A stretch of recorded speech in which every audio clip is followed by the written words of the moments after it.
Now that we've taken a look at risks and gone through that information, we can next talk about exclusions. Exclusions are a way to exclude content such as files, emails, or you can also exclude users from risk scanning as a whole. Now it's all risk scans, so do keep that in mind. There's not a way to exclude just from a specific risk scan. It's going to be all risk scanning. So it's a lot more broad in what it's going to be excluding from. So to keep that in mind. So sometimes exclusions may not make sense, and it may make more sense to just adjust the risk scan itself. But there's a lot of examples where it might make perfect sense to go ahead and create a risk exclusion here. So to create a risk exclusion, we're going to want to go ahead and come up to the upper right hand corner and click on the configure button and click on to exclusions. Now your instance might look a little bit different than this one, where you may have this enabled which says disabled instead. If that's the case, you're just going to want to go ahead and change this disabled into enabled, and then you'll see this create new exclusion button that'll allow you to go ahead and generate your new own exclusion here. So I'm going to go ahead and click the create new exclusion button here, and that's going to go ahead and present us with a blank exclusion template. Very first thing here you're going to need to do is give the exclusion a name. Now the exclusion name is going to be something that's related directly to what you're excluding from, is what I recommend. So, and you're going to need to be fairly brief. There's a maximum of 32 characters here. So here's my exclusion, quick name here. This is just an example again in this case. And then from there, you're able to select source types. Now there's going to be 3 different source types of user, file, and message. User is the most broad of the exclusion options. So this is where you're able to exclude entire organizational units, user emails and groups. Now OUs and groups will pop up again here. And with that too, if you click into the organizational units now field here, it's going to go ahead and actually show you your OU structure there, and you're able to quickly select your OUs that way. That will be a similar thing for groups as well too. For user email, you are going to need to type out the entire email address if needed here to go ahead and create that user email exclusion that way. These are really broad exclusions, so this would be for somebody who you want to just exempt from risk scanning entirely in this case. Generally speaking, that's not something I recommend unless there are specific users where for whatever reason there's a compelling reason for that to be the case, or maybe there's a specific OU or group where there makes a lot of sense to just not have risk scanning turned on for that group or OU. The next one is going to be file here. So file will have a lot more options. The first one is share email. So this is who is sharing the file to your end users there. It's the email address that has decided to share that file to your users. So it's really handy if there's an external user that constantly shares files to your domain. Great way to go ahead and exclude that particular user from risk scanning there. You'll see organizational units again here.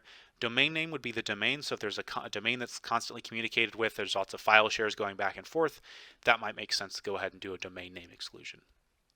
Owner email is the owner of that specific file. Again, this is a little bit more broad with the exclusion, so that may be something that doesn't make as much sense there, and maybe something you say, we don't want to go ahead and exclude all the owner emails, but again, there can be certain situations where that might make sense to go ahead and set that up. File name will be the name of the particular file in question. Now this is one I'm going to go ahead and click on here for just a moment, because this one is has a little bit more nuance around it. So for a file name, it has to be the entire file name, and that includes the file extension, so that's really important to note. So for example, if you're running into a situation with the Hunger Games getting flagged constantly, and it was a PDF, you'd want to put in actually the entire name of the file here with the .pdf. Now the platform also supports wildcards, so for example, if it was Hunger Games and then it was dash student one's name or student's name, you could go ahead and put in a star here, and the star will be a way where is how you can create that wildcard and ensure that it's going to go ahead and flag multiple different versions of it, even if it's slightly different there. So those wildcards are really powerful and certainly very effective in their use there, but you want to make sure you keep the wildcard before the file extension there. Other thing to note too is the platform does not support Google files from exclusions. So your docs, sheets, slides, anything like that, the platform can't exclude those. They'd have to be PDFs or docx's or files that will have actual exclusion types, extension types. So file name's a great option there as well. And then groups here, again, at the bottom is another option.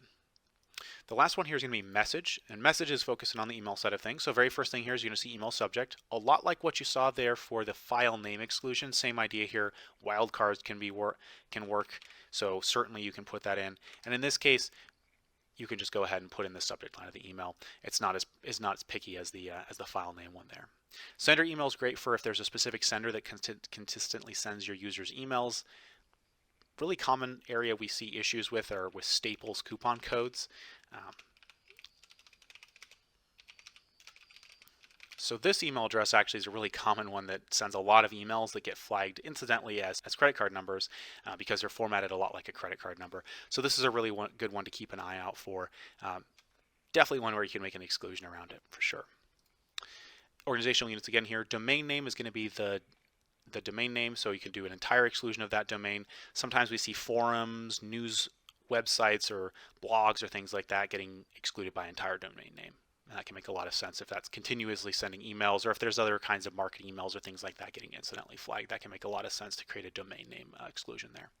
Header value are going to be the values in the header itself. So if you've got something marked as confidential or something of that nature there, you want to make sure that that's not getting flagged. That works great with the header value there. And if you've got questions on the header value, certainly you can reach out to the customer success team or support team, and we're happy to answer things further on that one. There's also groups, which will look at the groups there, and then receiver email is who on your end there is receiving those emails, or it could even be things going to and potentially external person as well too. So those are the different options there, and then once you've made your selection there, from there you're just going to need to go ahead and select what to exclude from. In all of these cases, you're going to want to be excluding from risk. So always make sure you're clicking this checkmark box here next to risk. That's going to exclude that from risk scanning entirely. And that's your way that's going to let the platform know, hey, don't flag this as risk at all. So it'll just completely ignore that. That's your way where you'll be able to create the exclusion that way. And then once you've created the exclusion here, and I'll go ahead and just set up a really basic one here in this case, you can go ahead and click on the update button.